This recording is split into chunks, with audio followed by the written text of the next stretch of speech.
All right, we're live. I should probably start adding some music because I can hear myself on the other streams getting ready. So today's video, we're just going to go over some things that are happening in the market and some Coinbase news. Now, Coinbase has recently suffered not necessarily a data breach, but a data leak where some of their Coinbase employees that run some of the call centers were compromised. So what happened was these hackers or attackers contacted the people working at these call centers, and then they said, hey, give us some other customer information and we'll pay you off. We'll give you some money if you do that. And that's what happened.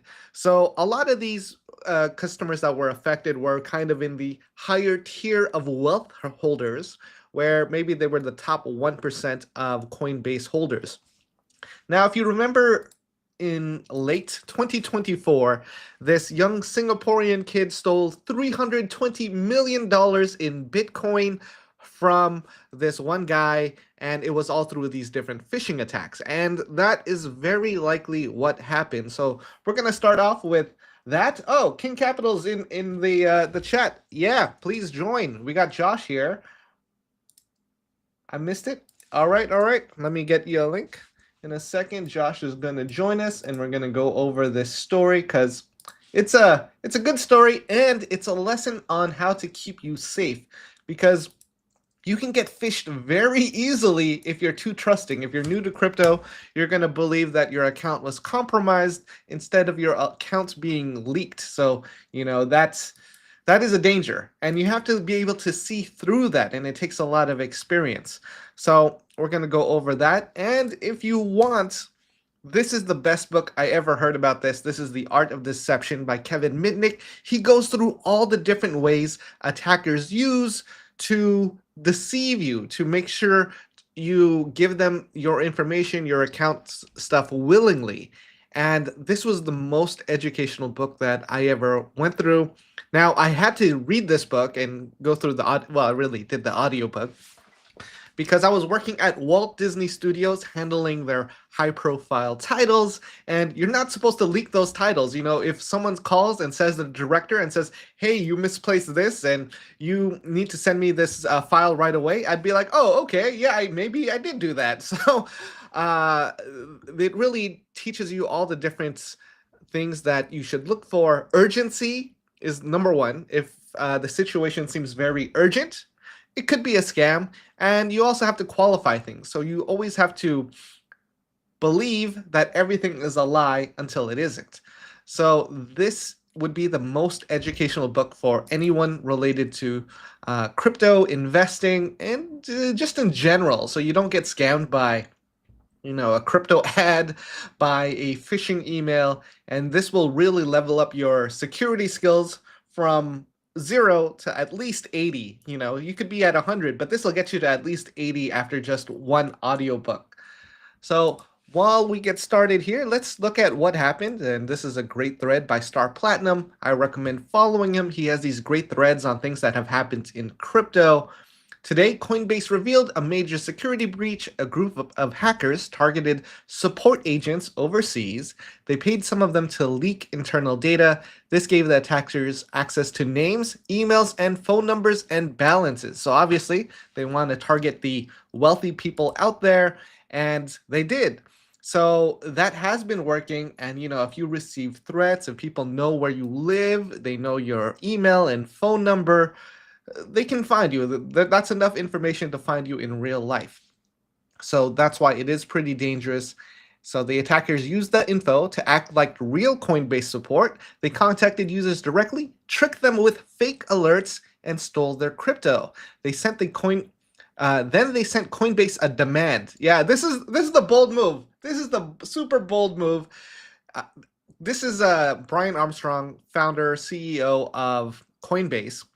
And he made this video public. He said the hackers reached out to him saying, hey, we got customer information. We're going to leak it online if you don't pay us $20 million.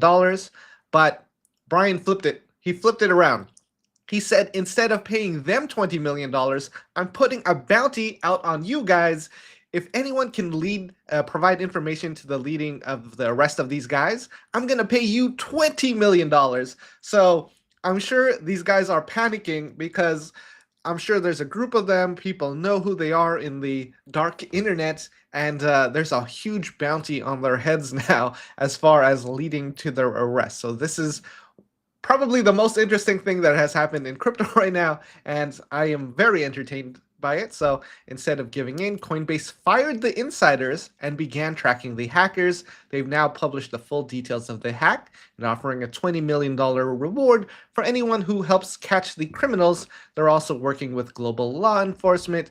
Coinbase confirmed the attackers got access to government IDs, masked bank and social security number data, account balances, and history. But they did not get the passwords, private keys, or move any of the funds themselves. So they have the public information that a customer support rep would have.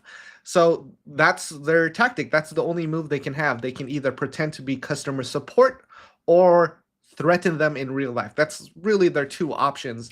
And for the most part, these might just be kids. These just might be people who aren't ready to take someone's life, but they are ready to trick you into giving away your crypto. Now, I didn't get phished, but I'm not in the top 1% of Coinbase holders, so, there's some good and bad with that.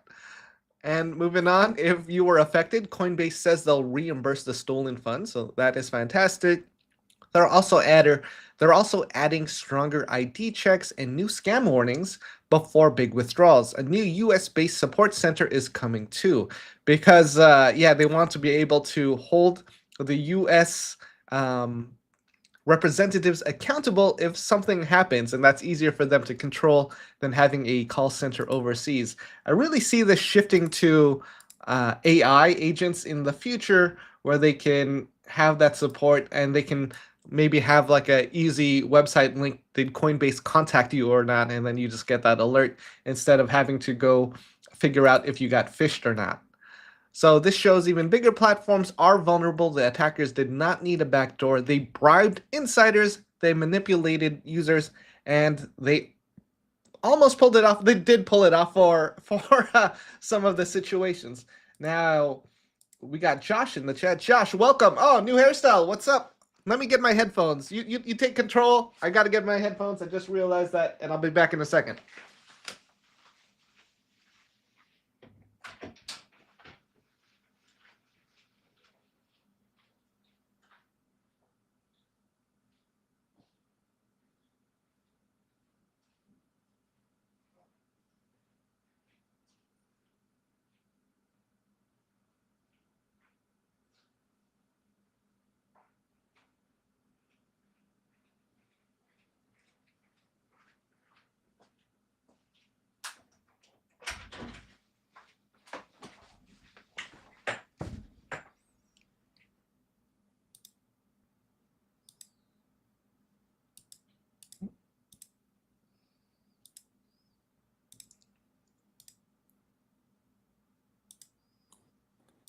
How about now?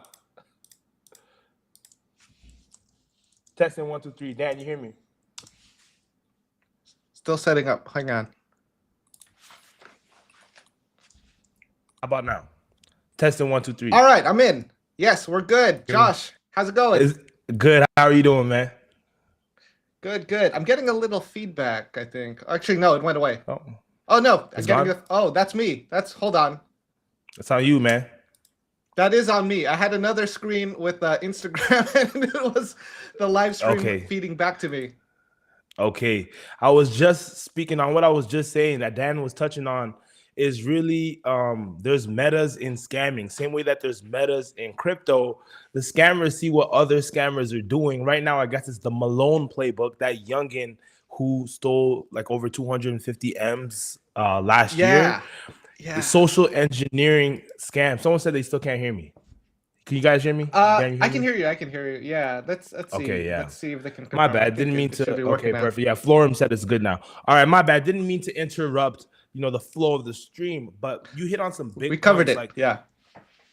You hit on some big points. So the same way there's metas in crypto, there's new trends, there's new, fads and innovations, the scammers copy each other as well. So if there's something that's hitting big for other scammers, new scammers are going to try and build on top of that and do Mhm. that. And I think that's what we're seeing here with Coinbase, with social engineering, tricking admins and tricking people from the company into getting user data or their own data and scamming users that way. It's crazy what we're seeing now. So you were touching on that. Absolutely. What are your thoughts on the whole thing?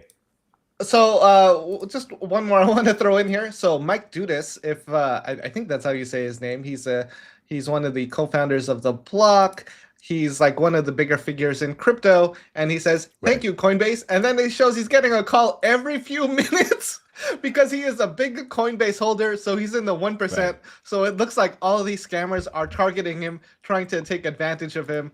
And my phone's not ringing, so that's fine. I mean, they're targeting the wealthier people out there in crypto, and like obviously, if you're getting a call every 5 minutes from Coinbase support and it's a different person, like it's going to be a scam. Yeah, there's going to be no consistency there. Yeah, more times than not. More times than not. Thank you for noticing my hair. My sister Yes. came to visit. She always is like, "Let me braid your hair. Let me braid your hair." So that's the thing with the hair change. I'm gonna take it out later on, though. I usually don't like to. I mean, it's kind of tight on my scalp. I would imagine that it's like just stress all day, right? A little bit, especially the first day. Second day is not as bad. It loosens up, but it's still a little bit tight on the scalp. It's like pulling your hair. But quick switch up. It's always good to have family over, and she goes ahead and she's always braiding hair. But yeah, man.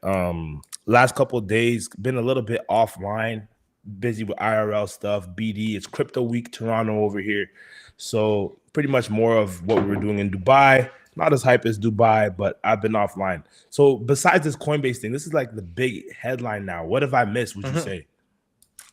That is probably the biggest interesting thing. And then it's just a lot of other things happening in crypto.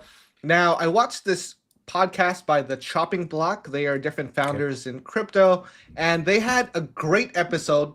They brought on the person who called out Ohm and remember Mantra Ohm, the whole collapse of that.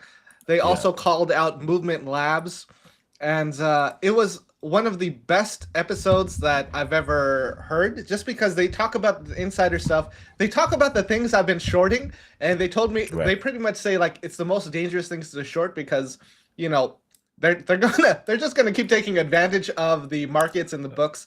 Maybe 1% of the token supply actually hits the open market, while they control 5%, which means they're gonna take advantage of you. And this meme really encompasses it. Retail investors wanting to buy a token, founders, market makers, VCs, advisors, and exchanges. And then that's you. That's you, the retail customer. If you don't understand what's happening. Yes. So lamb to the slaughter. Yes, I highly recommend checking it out for anybody that is a crypto investor. Now, they've been talking about a couple projects that I've had my eye on for shorting, where I've made some money, but for the most part, I've lost money shorting some of these just because if I use too much leverage, they knock me out. So they indirectly call out some of these. So I'm just not going to say allegedly. Story Protocol IP. That's the one that what does IP stand for? Intellectual property. Now, they raised like $300 million, and, there's no demand for this, so they have to create their own story. They have to hype it up, and they have to control the markets. Otherwise, if that price crashes, then no one's going to believe in it. So obviously, for them to maintain this, market makers might be taking advantage, allegedly just saying that because that's what I've seen and heard. So that's one of the things. And, I wanted to get your thoughts on that. I find it insane. Of course, the market makers have so much power to, move the markets, right? Literally called market makers. So, I mean, if something is in the best interest of the team, even the team that might seem super legit and ethical, they have those contacts. Those are the conversations that the community, us, isn't really seeing at all. And different things that can take place, right? They can have their reasons for, removing, adding liquidity, pumping, dumping a token, doing all these different things that really affect us, as the community of holders that we don't know. So always have to tread lightly. That's why I always say never drink the Kool-Aid, because it's really at their discretion to make some certain moves that can leave you, let's say, liquidated, bag holding, or missing, whatever it might be, right? It's really on these market makers, and we're just really at in the palm of their hands when it comes to a lot of these things. You see it happen with we're seeing crazy things happen with movement, and you just mentioned story. So definitely, like, these people aren't your friends. They're also in it to make money as well. Absolutely, absolutely. So, hang on, there we go. Now, that just says it doesn't really pay off to be early. It's actually more dangerous to be early to these new projects if you don't understand if there's going to be any demand. And starting up a lot of these ecosystems is very expensive. It's hard to get users, it's hard to get developers, it's hard to get a use case beyond the story that they're trying to tell. So that is something to look out for. Now, a couple other projects that they lightly mentioned were Layer for Sol Layer, the Solana EVM chain. That's one of them, because it doesn't make sense that it keeps pumping up. No one's really talking about it on crypto Twitter. And, if markets are dipping, even we had this dip the last few weeks, that kept going up. So it didn't make sense. They called that one out. They've called out a couple other projects too. I think I mentioned it in a tweet. And one of them was Morpho, a layer 2 blockchain for consumers.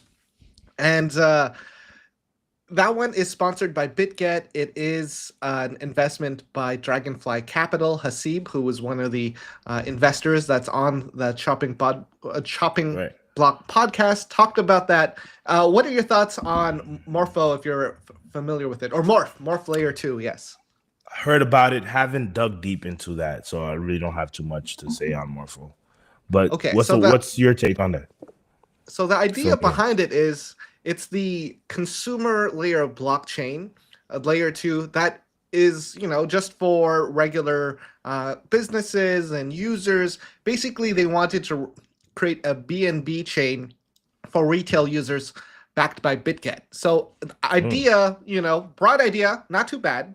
Current execution, not too great. Right. Yeah, because they actually reached out to me. I have some contacts at BitGet. No offense here, but there's not much to do there. If this is for retail users, there's nothing to do there that you can't do on any other chain. So they haven't really differentiated themselves. And a lot of these smaller layer 2 blockchains, they're struggling. People don't want to be there. You nailed it on the head. I feel like a lot of these narratives, they try to have the story behind it, carry it, but in practice, a lot of these blockchains all do the same thing, right? And ultimately, they go ahead and they promote, faster transactions, faster finality time, cheaper fees, so on and so forth. But really, when it comes down to it, you can trade NFTs on a plethora of blockchains. You can do DeFi, lending and borrowing, on most blockchains. And a lot of them don't really end up actually carrying out their roadmap that makes them so unique all the way out. And you end up pretty much doing the same thing that you're doing on any other chain. And I feel like that's where they go ahead and struggle to find demand and to find users that are actually using their chain for the, the purpose or the ethos of what they were pushing in the first place. So then you have to ask yourself, was it buzzwords to gain users, to gain investment, or is this actually something that is going to be novel, that people are going to be using for this purpose? More times than not, it's the former, right, than the latter. Yeah. Now, I could be wrong here. So let's take this as a rumor, because this is just in the back of my head. So one of the founders of Morpho, at least it looked like it, she was tweeting like she made her first million as an entrepreneur. She's building these things. And it was more lifestyle stuff than actually building stuff, which is like a red flag in general, where if you see too much money being spent and not enough like time building, you have the style of Richard Hart and Hex, like, we're going to be the richest guys. He's on private planes. He's buying all these luxury goods. And like, hey, man, shouldn't you be spending that money building stuff? He's on private planes. He's in the Lamborghinis, not his community. You see the community, a lot of the community disgruntled with price action and such. So I think you nailed it on the head. Red flag when you see these founders flexing on you and doing all these things, right? Rather than putting it back into the business. But it was so crazy that, he was doing that, and the community was thinking like, yeah, you do that, Richard Hart. That's going to be us soon too. It was like, no, Yeah, yeah, no, it yeah. isn't. No, it isn't. Yeah, that's crazy. And you see that happen time and time again, even with some small projects, right? You see the founder, he's tweeting or he's posting a photo, he's sitting in first class, he's being served caviar, and everything is all sweet. And he kind of also gives, that's a strategy in of itself, just like you see with the fake influencers on, let's say, Instagram in front of the Lambo. You too could live like this if you go ahead and buy my course. Their version of it is like kind of like, oh, buy the crypto and you're gonna be living like me. Even though they're the founders, They make the money from the they're the course. market makers, Yeah. and they're making money from the course, or those founders are making money dumping their token on you, or doing different things like that. So definitely got to be hyper aware. Huge red flag. That's a great point. Absolutely. Now, I think that also brings up the point of being a KOL, which is tough because there are not the most. The reputation of KOLs in general, pretty terrible. It's pretty terrible, right? Mm-hmm. Yeah. So I think, I'm not sure if we discussed this on live, but I know we did discuss this where we were at Taipei Blockchain Week. We were outside this bar, we were just leaving. We were talking to some other people there that were for the crypto event, and they asked what we did. We said we're KOLs, and man, we got the stink eye. We got a lot of attitude. We got a lot of disrespect, and they didn't even know us. Yeah. And I told you I had a very similar situation happen in Denver, but I remember that clearly. We were just chilling outside. We were waiting to get our Uber or something like that. We just left the side event, and they were just disrespectful from the moment that we said KOLs or influencers or educators. They immediately think dump on the community, scam, sell a dream, all that stuff, rug, right? And it gives us a bad name, right? Because there are a lot of KOLs who do that stuff, right? Because it's really, really easy to shill anything online because you can be anonymous. So that's what people do. So, this kind of really teaches you how the crypto market system works, where, let's say, if you can't code or anything, you have to shill low cap meme coins. Or if you're a little more honest, are you evil? And you're not, you become an ambassador. Or if you have even more experience, advisor, get a Web3 job. So, you can see here, this line says something else rather than actual lines, because this is who people hate: the content creators, the influencers who shill the low cap meme coins. Yeah, because a lot of the time they were given, an allocation of that meme coin to do it. The moment they get people to buy in, they dump on those same very people that they said, hey, this is an opportunity to make 100x or whatever it might be, right? And then they do it again, and they keep doing it again and again. If it keeps working, they keep doing it. I met a group of KOLs, female KOLs, women KOLs. I'm not sure if you've seen the influencer KOLs on X that they'll post. They post more like selfies and pictures, and they do alpha and different things like that. Actually, there was a group of them that I had met in Dubai, and some of the things I was hearing, I won't expose them by name, but I'm like, y'all are scammers at this point, because the same thing, they sell these low caps, they sell it by the end of that same day, and they do that every day. And that's just a message to the audience. Be careful who you listen to, especially when they're shilling you, some like 100K market cap meme coin, super obscure, no one's talking about. A lot of the times they're incentivized to do so, and you got to tread with a lot of caution so you don't lose your money.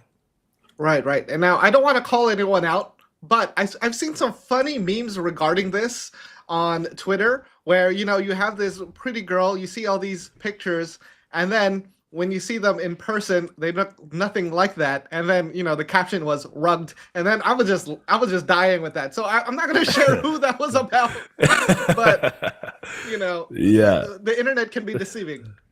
100%. Catfishes have been around for a long time. It's in their best interest to do that in this space. As you know, crypto, it's a lot of the main demographic of crypto is there's a lot more men in crypto than women. And, it's a lot of people like us behind their computers, maybe some nerdier guys, and then they'll see a woman and be like, oh my gosh, right? And they have a lot of influence in that way. So it's almost like a soft another version of, like, let's say OF or something, and they'll come and throw some Right. crypto in there too, and get their audience that way. A different strategy. So definitely be aware Now, of that stuff. That doesn't get me. now I remember when we were in Dubai at the Virgin Megastore, you were talking about OF employee or OF ladies coming into Yeah. crypto for this very reason. Yes, 100%. Because there's more competition in regular OF than there, let's say, is in crypto/OF. It's a little bit of a niche category. DeFi and Web3 is definitely more popular now, but still considered somewhat of a niche category. If you're going heavy on CT, you're farming, you're doing airdrops, and you're paying attention to CT, there's a lot less competition for like an OF girl who's also in crypto, or like that crossroad. It's like they might as well be OF. They're posting like thirst traps, Right. but then they're a crypto account, and they'll be able to get a following and things like that. And that's their entry into the game. Next thing you know, they're selling you meme coins. They have a private Telegram where you can get their calls Yeah. so that they can dump on you further. I'll be honest, the worst thing you could do is go to a private Telegram, because that's just what they're going to shill at you and dump at you. So that is like one of the worst things. If someone has like a private Telegram, be very skeptical. Maybe look at something that's a month old, look at that history a little bit, because Telegram can hide that history very easily. Very easily, because then they bring you into their close quarters. That's their domain expansion. Any of you who watch Jujutsu Kaisen, JJK, getting you into the private Telegram, you're dead. They just completed the domain expansion on you. It's like, okay, we got them. The tweets was like an advertisement, and it's like, okay, I like this person. Let me go to the private Telegram. That's when you're within their walls, and lamb to the slaughter. You're in the slaughterhouse. So definitely be aware of that. There are good communities out there. Don't get me wrong. But most of the time, these private Telegram call channels pushing memes always are incentivized to do so. A lot of the times, they won't be shilling any memes in there if they weren't already paid for it. And they use their Telegram, the amount of users in their Telegram, as leverage to charge projects more money to do the call in the Telegram, where the projects and the influencers can go ahead and dump on you, right? And it's a direct way to shill it to you. That is a great point. So this is like the behind the scenes working of how these work. So social media for crypto Twitter and just crypto in general has just continued to work like this, where you have this content creator promising like, I made 100x gains doing this, and maybe there's no proof doing that. Like, oh, I called Dogecoin at this price, I called Bitcoin at this price, I like, don't miss this next one, it's going to be this coin. That's like the template of it. And then they promise you these gains, you join their community, maybe you follow their trades, you lose all your money. That is 100% going to happen. No one who's been in crypto long enough has seen any type of success with this stuff, so they know 100%. How to call this out. You nailed it on the head, because even Jake Paul used that strategy back in the day when he was pushing certain different obscure coins. He's like, oh, I was one of the early ones to find Shiba. It did this amount of X. I found this. It did this amount of X. Now I'm calling this. And then you'll show that new token, right? Don't miss out, because this time I'm doing this. And it's just a great opportunity to get people to dump on. Absolutely. So yeah, you just got to be careful with these things, and it really helps to have this perspective. Now, just because so many people have been dumped on, and the markets really haven't made it easy for anyone to hold any coin continuously and go up in price, besides maybe Bitcoin. The sentiment for retail users has just been bad in general, just because there's nothing for them to get involved with. They see the price of Bitcoin and like, that's too much for me to get into. Maybe they gamble with some of these smaller projects people are talking about, and then they don't do so well. Yeah, exactly. So definitely got to be wary of that, especially, in my opinion, especially the faceless and non-doxed KOLs who have their private Telegram. They have like zero risk. They feel more comfortable dumping on you or scamming you. They don't even have their faces out there, so on and so forth. They're just an alias, a username, a VPN, and the following. They might have made a couple good calls in the past, but now it's super easy pickings for them if they want to go ahead and dump on you, or pretty much scam you, manipulate you, and those things. Now, so definitely. Now, I wouldn't say they made good calls. Like the strategy behind that is to make a lot of calls early on a new account, and then you delete all the ones that don't work. So, there's another way for people to take advantage of information that way, where maybe they'll call everything, start deleting things, start retweeting their wins, start gaining momentum that way, and they build up Yeah, their following. And they're like, oh, people trust this guy. He always makes the right calls. So look you're out for giving that. the. Well, I Oh, think the we're giving playbook. away. I think we're giving away the playbook a little bit too much alpha, but it's good. It's good to stay educated. Just so Yes. definitely it's good to stay educated. To all you out there, I don't recommend trying these things, but it's true that this is what a lot of people fall for. So Mhm. we're saying this so that you can protect yourself and just be aware of what they're trying to do, because it's a chess game that they're playing. It's a manipulation game, and it's like they're trying to play on your emotions. Like, oh wow, you already heard that there's a lot of money in crypto and a lot of potential, and this is somebody who seems to have been, capitalizing on that, capitalizing on the new early gems, and really they're playing a completely other game. So you want to be aware of Mhm. that. Absolutely. So, it really helps to have this type of perspective before jumping into it and Yeah, understanding the risk. Now, yeah, a few years ago, there was this one YouTube channel who kept calling the deaths of all these celebrities, and people were trying to figure out how they did that. So, what they did was they made this super long video with the deaths of like every potential celebrity. They had the time frame, and they said January 1, 2, 3, 4, 5, 6, all in the video. And then they just trimmed the video to their actual death, and they changed it from unlisted to public. And then they released the video. So that's like how they predicted the future. So, you kind of have to understand how magic works. You have to understand illusion and like what's going on behind the scenes. Is there a way for someone to take advantage of you? Especially if they say they have this reputation, they've made all these calls, and then their new call looks like trash. So that's why you yeah. always have to be skeptical and build trust.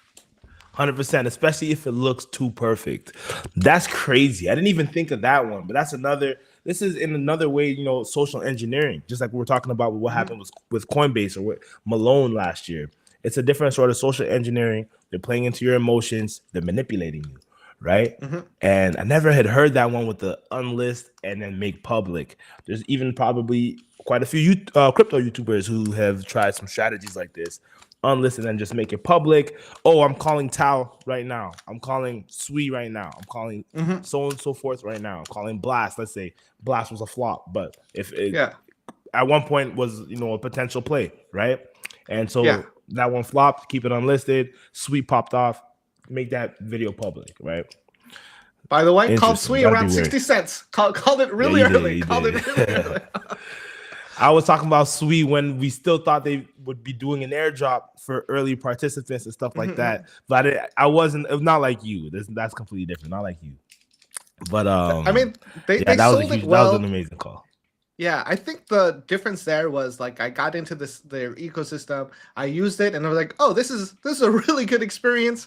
I used their Right. Explorer. I was like, "Oh, this is nice. Everything like looks nice. Everything is very polished." Mhm. Whereas if something isn't really here to last, they won't really put the time and effort to even build up the explorers, the infrastructure, all the little rails for people to build or use or research their ecosystems.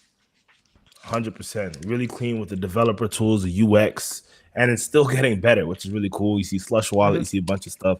So that was a great play. So just for everyone out there, like you nailed that call. And just like we've been talking about, we keep our calls genuine, hit or miss. That was one that you were very vocal about. What in particular did you see? I know you mentioned a few things that made you bullish like that, because every project is saying they have the best, so on and so forth. What about Sui from that early phase made you so bullish that you've been singing their praises from then till now positively on the come up?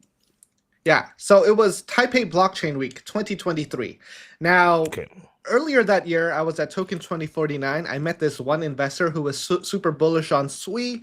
He invited me to check out the Sui Hacker House. It was a very, very small event. And then I saw the founders there. I saw like developers in the audience, all very engaged, all asking questions. And that got me interested in it, but not enough to buy it yet because it was still kind of like a bear market. So I was like, it was like at Okay. 30 cents. It was like at 30 cents.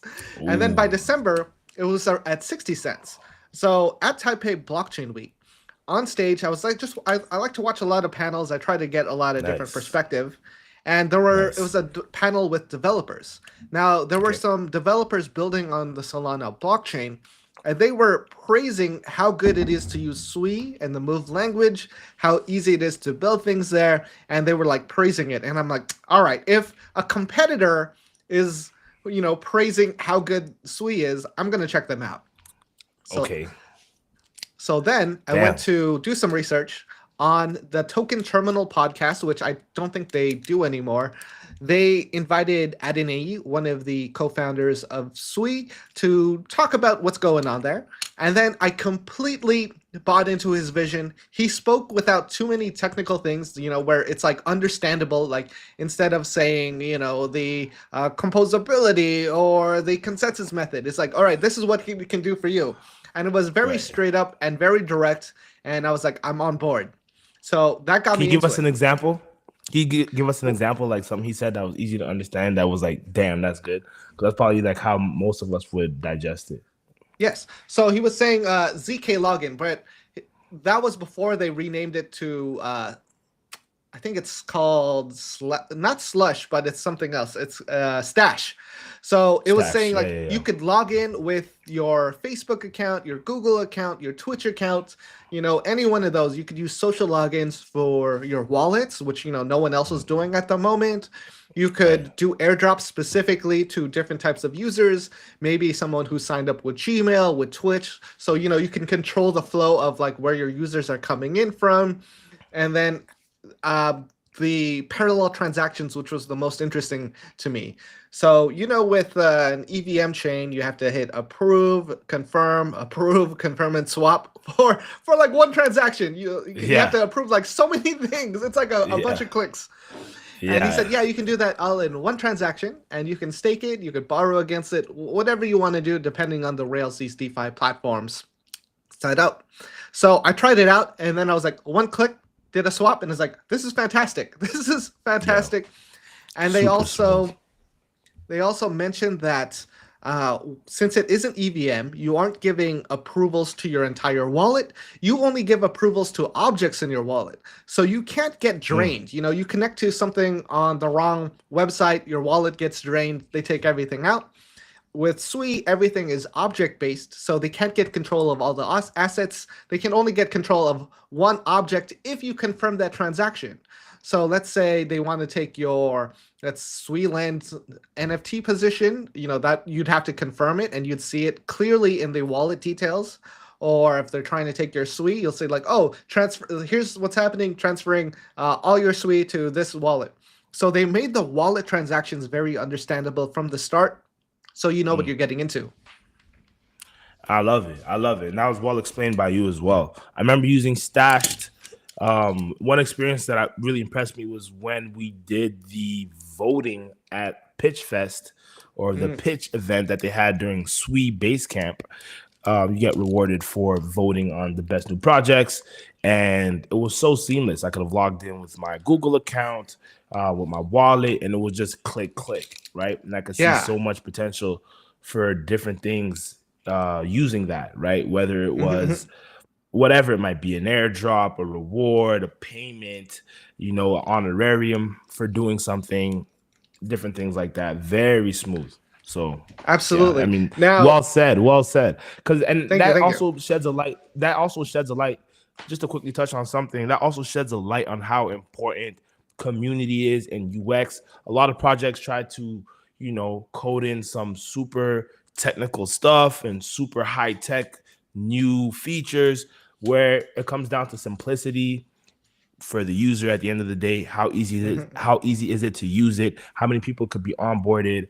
And I feel like that's a big reason why Sui is doing so well. Just the UX, where the common user can go on there and have an easy experience, right? Absolutely. So that's the vision. Like, if it's easy to use that blockchain, it's going to be easy for other people, and that's how it can grow.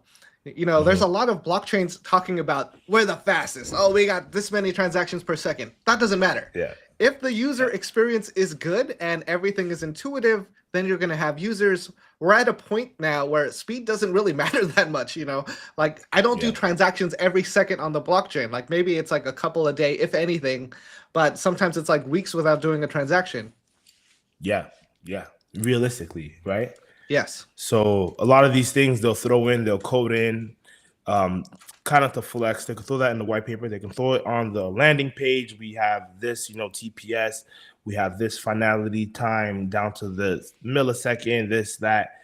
But at the end of the day, is it a easy experience? Is it a accessible experience for your users? That's what it boils down to, right? You can have all this tech and it could still be like a complicated or a clunky experience from the user standpoint. At the end of the day, community is everything, in my opinion, when it comes down to it.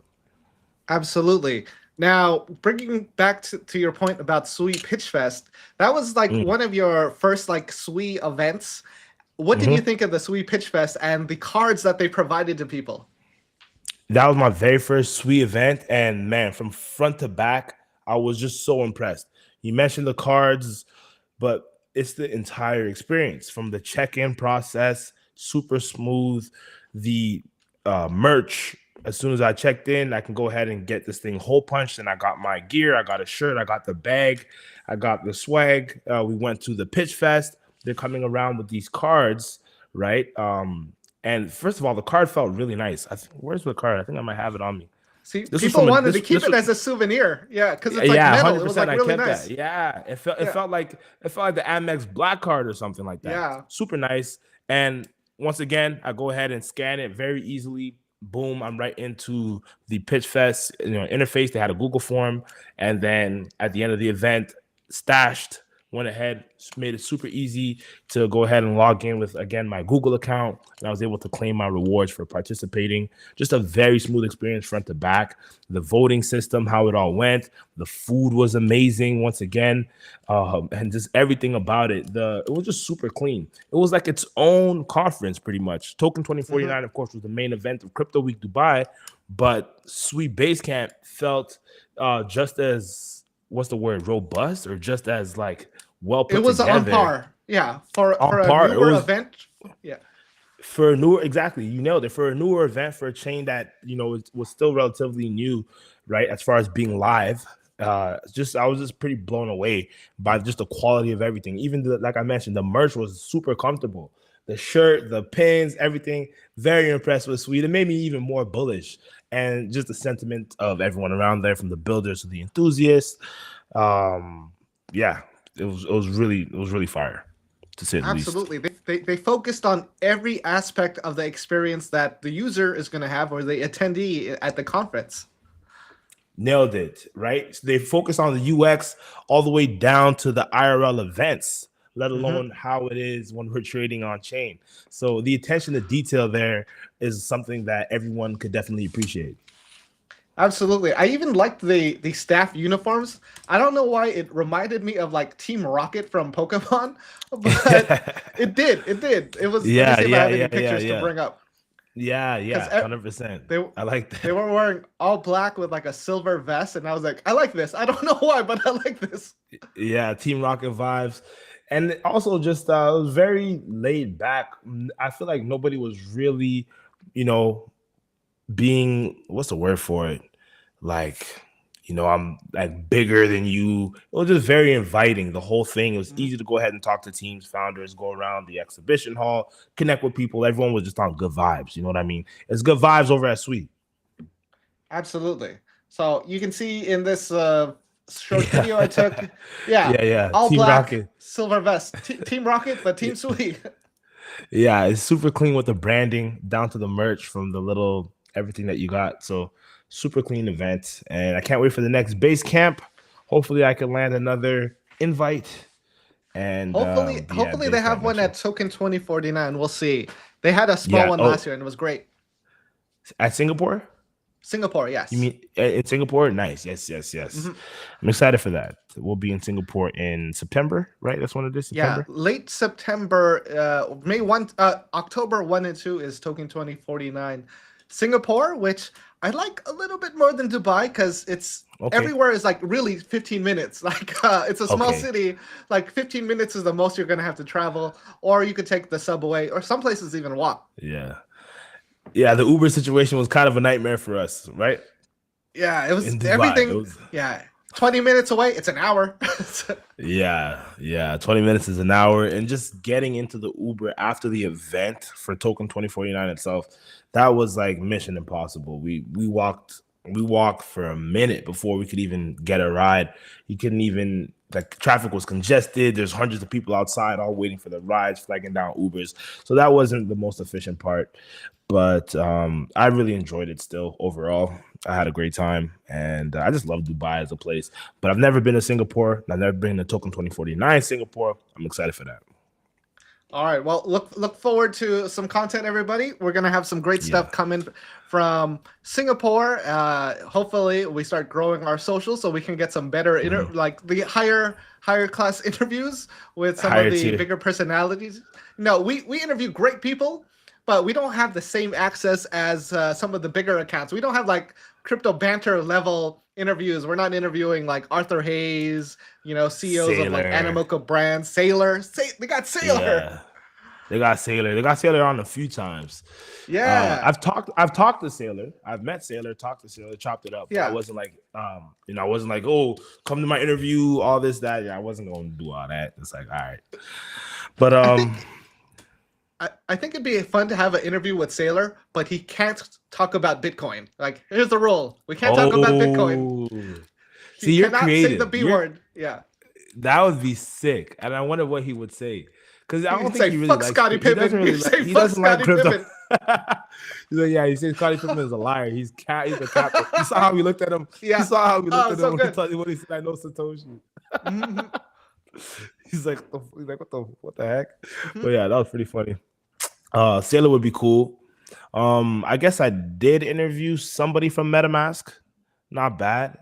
What's cool about some of these events, especially like Basecamp, is it's not like, I don't want to use the word intimidating, but everyone was pretty approachable, right? We Yes, talked to people absolutely. from whatever project. Everyone's really approachable. People finished Pitch Fest. Boom, Dan's already talking to some of our favorite protocols that were up there. And just like that, we're exchanging contact, we're doing things, or we're interviewing them. And yeah, it's just a matter of time till we bring you guys some big time interviews. So stay tuned for that. Absolutely. The only thing I'm going to say about some of the projects at conferences in general, Mhm. don't hire people who hate talking about the project because that gives a terrible impression. I don't know if you've About the experienced project. that. Yeah, I like have. it's the end of the day. They don't give a fuck anymore. They don't want to talk to Yeah. anybody. It's like, bro, you cannot be giving this impression about your project because now I have that impression. Yeah, exactly. And so does whoever might watch this video. I won't expose their name drop, but there was a gaming project towards the end that's like they barely even talked about their game, right? So that's just one example of it. But also, though, we still do have, or at least I definitely still do have, some content that we need to share with you guys from Dubai. A little bit backdated content. That's pretty cool. I believe you got to interview a few of the projects that we were super excited about that we may have touched on in our last couple of streams. Absolutely. So we're going to be launching another media channel for this type of content, specifically for interviews, maybe something more specialized to what people are looking for, and just to have a home for all this, because if you have like interviews and stuff on your channel, it's kind of harder for people to find. If they don't click on it, it kind of ruins the channel rankings. So it's better to have like something dedicated for interviews from other creators, from Josh, from myself, from some other people. So we're launching, gonna announce it now. Well, but other details still to be revealed. Yes. Off-brand crypto. So if you look up off-brand crypto, there's probably not going to be a lot of followers, if any. But it's going to be on most socials, and it's going to be sharing these interviews and clips. So we'd appreciate it if you check it out. There is not a link in the description because I forgot to add it, and it will be in future content. 100%. Super excited about off-brand crypto. We won't reveal anything. That's what we're saying for now. There's going to be interviews on there. There's going to be some really exciting IRL content and interviews. However, there is more to off-brand that we will be revealing in the coming days, weeks, however long it may take, but something real exciting, not just for the channel, but for the audience and the community as well. So definitely stay tuned for that. And we're going to be going around to these conferences, have the next day of Consensus Toronto and Ethereum, not Ethereum, but Crypto Week Toronto, where I'll be linking up with some Berachain projects. We had Ape Chain yesterday. We had a few different exciting projects with some cool things to say that we're going to be sharing over on Off-Brand Crypto. So definitely stay tuned for that. Any updates you can share about Crypto Week Toronto? Like, how's the side event so far? Did you make it to the conference yet, or did that happen yet? Yeah, so Crypto Week Toronto, very cool. I went to Crypto Week Toronto 2 years ago. That was the last time I had been there. And I'm like, okay, this year it seems like they're resurging things with, Consensus moving over to Toronto. Probably should be more activity. And just crypto has also just progressed as an industry since the last time I was there. So I went ahead and checked that out. I won't say that it's on the level of Dubai, to be honest, or even close to it. Maybe I'm biased because I love Dubai, but I'm also from here. So you think I'd be biased to here? Don't think it's quite on that same level. However, the projects that are still showing up, popping out, and doing side events is still, quite impressive. We have Chainlink out here. I was at a lot of Berachain events, obviously. We have the Bored Apes here, Ape Chain. I was chilling with the director of Bored Ape Canada. Very cool guy. We hung out for like 2 days and went to a few events and went out afterward too. So it's cool to see the Canada crypto scene sort of rising up, but I still don't see it on the same level as some of these other conferences. And honestly, I would say even Taipei Blockchain Week, I had maybe just a better time. Maybe that was a little bit biased being with you guys and everything like that, but it was still fun. There's still some great contacts to be made. There's still some great interviews that we're having. And Berachain, if you guys don't know, was birthed in Toronto, so they have a big presence for sure, and a lot of the Berachain people have been out there. So I've been spending probably most of the time with them. I just have a lot of friends in Berachain ecosystem, so a lot of my time has been spent there. But some really cool alpha and so that was me. Sorry, I moved the tab and then YouTube started playing. Okay. I thought you were stopping me because you couldn't hear me or something. No. Yeah. Go ahead. Sorry. Berachain has a big presence. A lot of other big projects are still here, and I wouldn't say anything that's too crazy or out of the ordinary I've been seeing. Main event was a little bit all right. Remember that one project, though, Space Protocol, that dominated the advertising in Token 2049? They had like that insane jumbotron. Like, how much did they spend here? And they had like their whole thing. They did the same thing here. Oh, wow. They're spending a lot of money. I did not even look into Spacecoin. I don't know what it is because it doesn't sound interesting to me. No, it doesn't sound too interesting, but Spacecoin had like a massive display once again and like a huge presence there. I can't lie, their booth, it's not even a booth at this point, like their stage or whatever you want to call it. I'm not sure what to even call it, but they had like a bunch of like actual space sort of, looks like maybe like a museum expose almost thing. I didn't get a chance to check it out. I was busy doing other things, but that was an interesting one. And they had a big presence here. Well, maybe we'll take a look at Spacecoin. We got a request here. What do you guys think of Open Ledger HQ? I haven't heard of it until right now, but let's give our quick TLDR review on our first impressions. All right. So here we have AI blockchain and a picture of an octopus. I don't know if this is something people are investing in now or just looking forward to investing in. It has some, established VC backing from Polychain. I'm not familiar with Borderless Cap. I've heard of Hashkey Capital. So let's see, openledger.xyz. But it's the AI blockchain unlocking liquidity to monetize data, models, and agents. And then I was like, okay, we got a couple buzzwords there. I'm a little skeptical. Let's see. Do you know if there's a coin? Next gen blockchain AI network trusted by Aether. Oh, I'm sure you got some thoughts on Aether. And any you'd like to share publicly? You lost me there, man. You lost me there. I'm playing. Seems interesting. I did a quick search myself. It says their key features here are they have their data nets, specialized data networks with open ledger, curating high quality domain specific data sets essential for training effective AI models. And that's coming from the team themselves. And then they have another thing called Open LoRa, a tech that allows efficient operation of multiple AI models on a single GPU, significantly reducing the computational costs. Now, when I hear Aether, it makes me think of, one of their huge selling points for why they're able to raise so much and sell so much of their nodes, checker nodes. I got cooked on those. Hopefully we'll see what happens, but I got cooked on the checker nodes. Anyway, their big thing was that they have so many GPUs and they have the most H100 GPUs in the sort of AI deep in space, and they have all these in-house Aether own GPUs. So it's seeming like maybe they're going to sort of leverage their GPU supply to go ahead and allow the operation of multiple AI models or AI agents on one single GPU. And this is supposed to reduce the computational costs. I hate using all these technical words, but that is seems to be like one of their main things. I guess it's making it more efficient to process.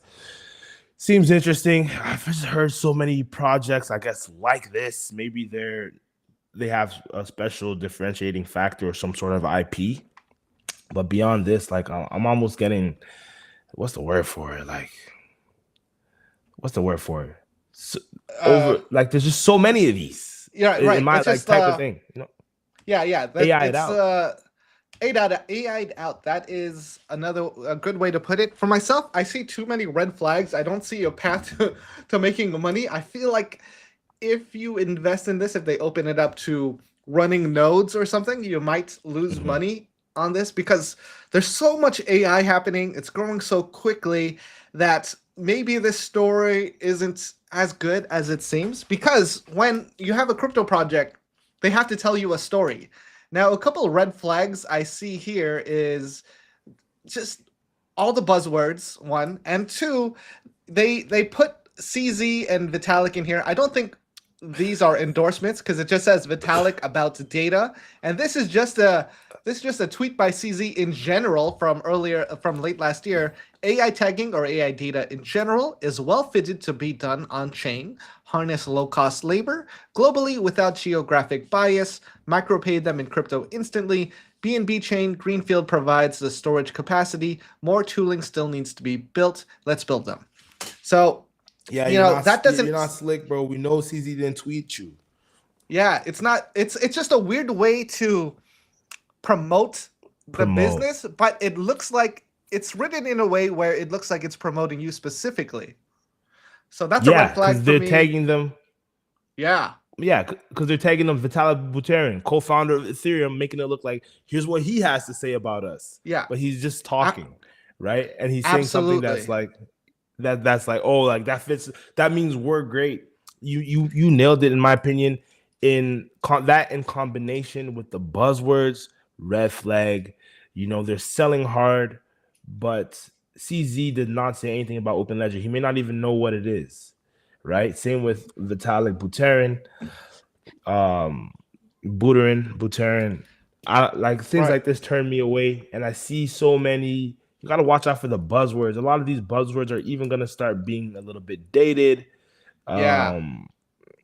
So definitely something to watch for, in my opinion. Yeah, for me, because is that even, could they even be doing that like that? Those people did not talk about your project. Yeah, I mean, they could. They're just saying they're just saying why specialized data and models. Why specialized data and models? Just why in general.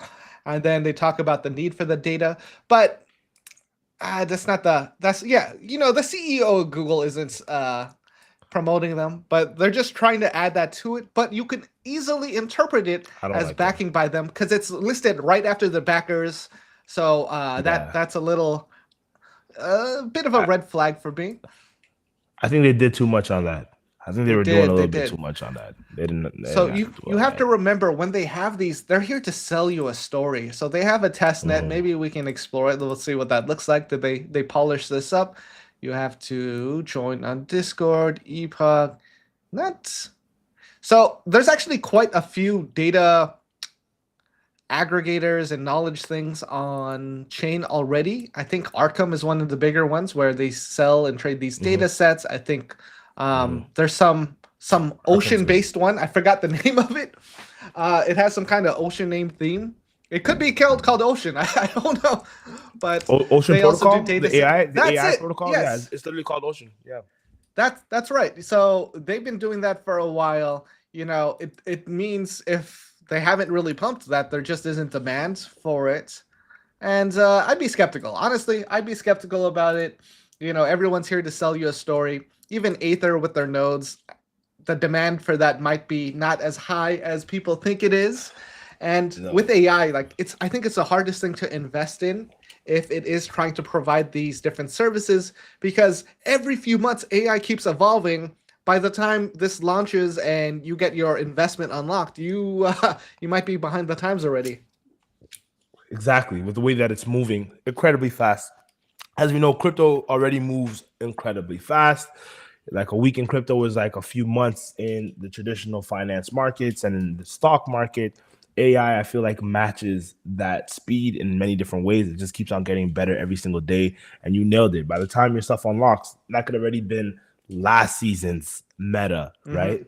Or imagine like, Right. yeah. So that's the one thing with that. So I'm very, very skeptical on it. It's one of the most popular buzzwords or buzz narratives and sectors. AI always sounds bullish, especially to new retail coming in, that wants to invest in AI.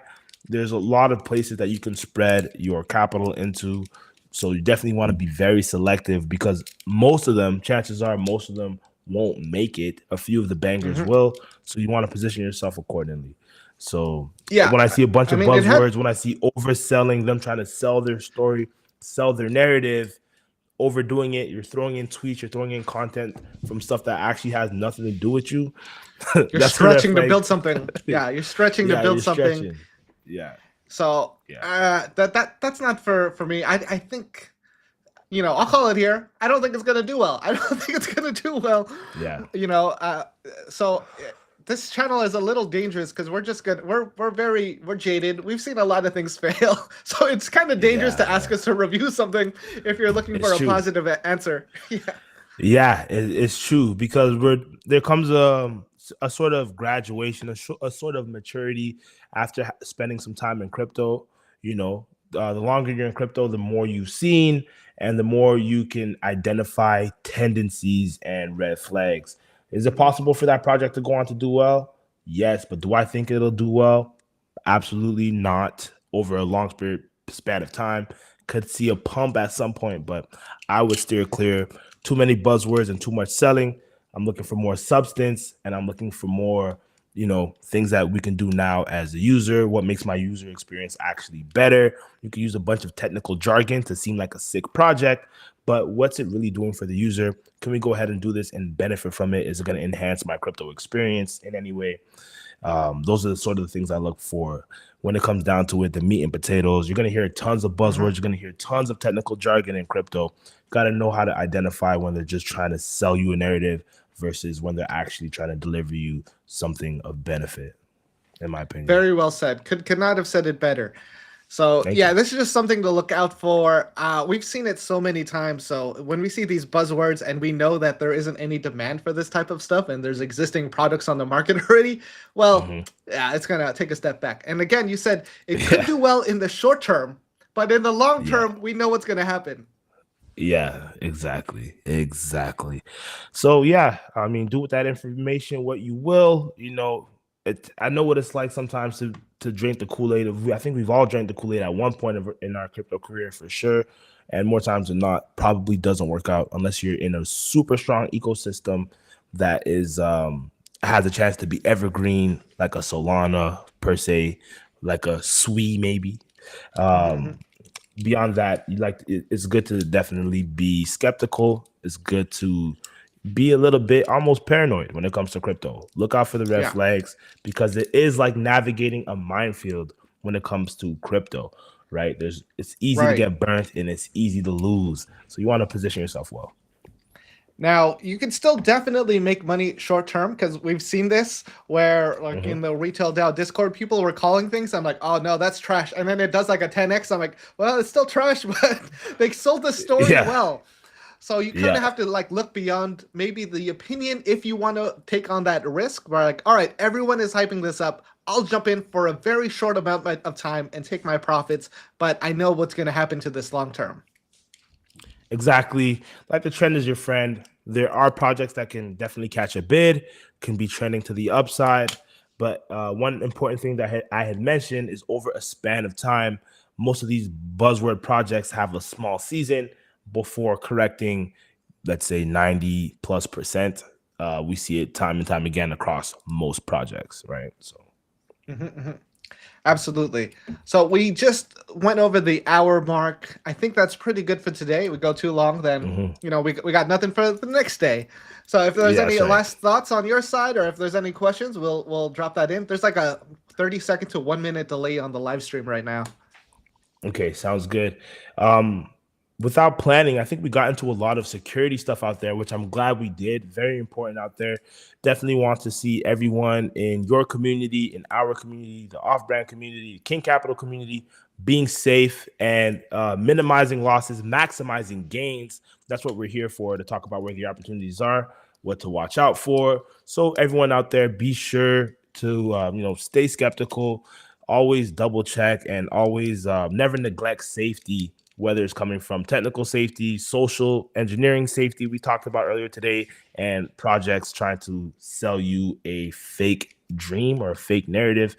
Definitely watch out for all that stuff. You can't be too careful in crypto. I would say that would be definitely my closing remarks on this stream. What you got? I mean, you couldn't have said it better. Yeah, everyone here is trying to sell you a story, so you have to be ready for that. As we went over lightly earlier, I definitely recommend watching the latest episode of the Chopping Block podcast, where they have the person who called out Om Mantra, Movement Labs, Move Token, and a couple other projects, and he breaks Yeah. down how the things are happening behind the scenes, these different agreements, and the ways they all screw retail users. So Mm. that actually made me more cynical about what's happening in the markets, which makes me take on much less risk. But Yeah. obviously can't short because they're playing that side too. So we'll see what happens. Yeah, definitely got to watch out. Definitely got to watch close. And remember that there's always things that you don't see happening behind the scenes, even on the most public of projects, right? Absolutely. So with that, we hope you guys enjoyed. Come back maybe tomorrow, or we'll see, and we'll Yep. figure it out. Join the community if you can find it. If not, there's links in the next video. Yeah, 100%. Can't wait to see you guys all over on Off Brand Crypto. Definitely watch out for the new podcast interview channel, IRL content channel. We have a lot of fun stuff that we have planned for you guys. So I'll catch you over there for sure. Awesome. And just one last thought. This caught up a little late. Does Sui have users? I don't know the best dApps in Sui.